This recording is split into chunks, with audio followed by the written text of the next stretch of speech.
had a number of fairly intense episodes lately with everything that's going on with the vaccine mandates in workplaces, people risking losing their jobs, people being forced into situations that I would consider medical battery. So I thought it would be good for both myself and for viewers to do something a little more relaxed, a little bit more casual, and I'm doing one of the movie reviews that I talked about in episode 50 that I was planning on doing. And I'm going to start with Demolition Man.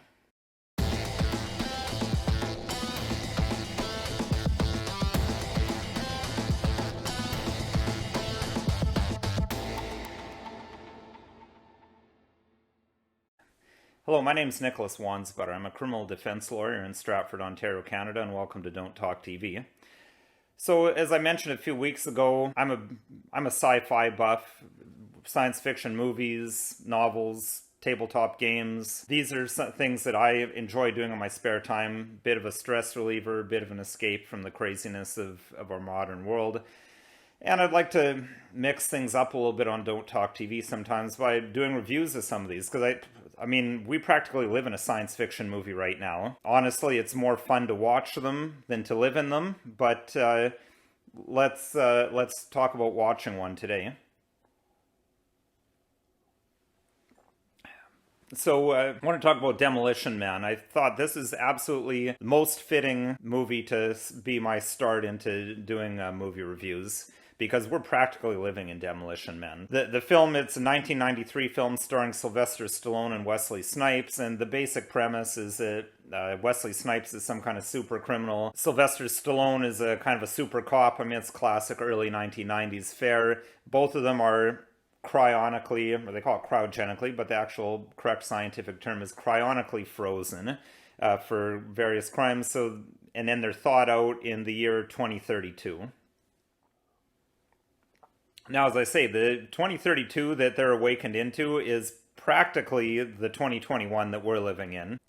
You've got social distancing, where, so you've got this 1990s cop, he's used to the way things were in the 1990s, where you're allowed to touch people. You know, when people go to give him the high five, instead of elbow bumps, they've got a weird high five thing where they put their hand up and do a circle without touching each other. So I formally convey my presence. We are not used to physical contact greetings. Germs. you can hear the guy saying germs after he touched them. There's no toilet paper in the future, and you've got the surveillance state going big time. While you were sleeping, everyone in the city was installed code. It was a brilliant idea by Dr. Cocteau that an organically bioengineered microchip be sewn into the skin. Sensors all over the city can zero in on anyone at any time. I can't even conceive a visual of what you police officers did before it was developed. We work for a living. This fascist crap makes me want to puke. Now, I like the fact that Sylvester Stallone is a 1990s police officer more than one way, because the surveillance with the microchips installed in people's hands is he calls fascist crap. We don't have microchips yet, but we have a lot of the surveillance that you see in the movie. Now, another thing that I think is really prescient about the movie is it's a society that, I mean, it completely sums up what's going on, in my view, with the COVID-19 thing, where anything that's not good is therefore bad for you and hence illegal. Being near each other is illegal. Sex is illegal in that time period, which kind of harkens back to a bit earlier in the COVID-19 craziness, where I believe it was the chief medical officer in British Columbia was saying that people should use glory holes when they're and wear masks while they're having sex. I mean, we're almost at that point. I think that the film is also fantastic in the way it ties all these different themes together in a way that they're being tied together in real life, because there's also a great quote very early when we're first seeing 2032. Sandra Bullock's character expresses frustration with how boring life is because nothing happens. I find this lack of stimulus to be truly disappointing. Don't you think? I try not to. However, you're young. Think all you want. Things don't happen anymore. We've taken care of all that. What makes this film great is all the stuff about the modern society, and everyone's living this completely sterile, really terrible existence. I mean, it looks kind of nice because it's all clean, it's nice, it's technological, and everyone pretends to be happy, and nothing happens. But then you've got a sub-society, people living actually in the sewers underneath the city, who they call scraps, who are people that actually want to live. Their leader's kind of a libertarian guy. He says the reason he does what he does is because, you know, he wants to be able to go and order the steak and the chili fries at the restaurant and smoke a cigar if he wants to.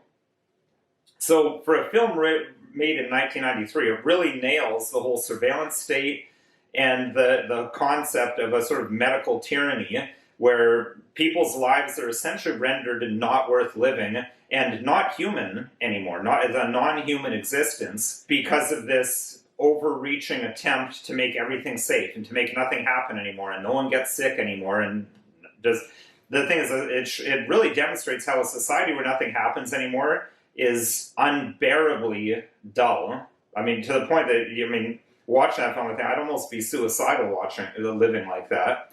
Now, the one thing that I don't think is accurate in that film is the police are completely ineffective, incompetent, and weak. They get beaten up very easily by the Wesley Snipes character. They're comically pathetic. I don't think that's one part that I think is not accurate at all. To have a society like that, you need really heavy police presence. So I think something more like what's in the film Equilibrium, which is another film that features a society where really nothing happens, everything's made safe, but is a terrible, terrible place to live. And maybe I'll review Equilibrium as one of my next films, because I think it's more accurate. It's a lot darker and grittier as a result. Whereas The Demolition Man, it's more of a comical look. But it's great to watch for that. I recommend that if you're looking for something to watch to kind of take a bit of the edge off, get a bit of an escape, while also having a bit of interest in commentary and considerations to make you think a little bit about what's going on in our society, I highly recommend Demolition Man. It's, aside from the social commentary aspects, I'm not sure that it's the best film ever. It's kind of classic 1990s action film. I was always more of a fan of Arnold Schwarzenegger during that era, and I still hold to that. But overall, really good film. I'd give it a solid 3.5 stars out of 5. Certainly worth watching. It kind of increases to a 4 out of 5 considering the current circumstances. So, of course, this video obviously is not legal advice. If you need legal advice, call a lawyer. You can call myself or another lawyer. My 1-855 number, my website are listed below. And if there's show topics you'd like to see me cover, if there's a movie you'd like to see me review, please send an email to the email address below or leave a comment in the comment section. And if you found this video at all interesting, helpful, or informative, please consider liking, sharing, subscribing, and following me on social media. And please consider, if you're subscribing to me on YouTube, please consider subscribing on Rumble and Odyssey as well to make sure that you have uninterrupted access to my shows.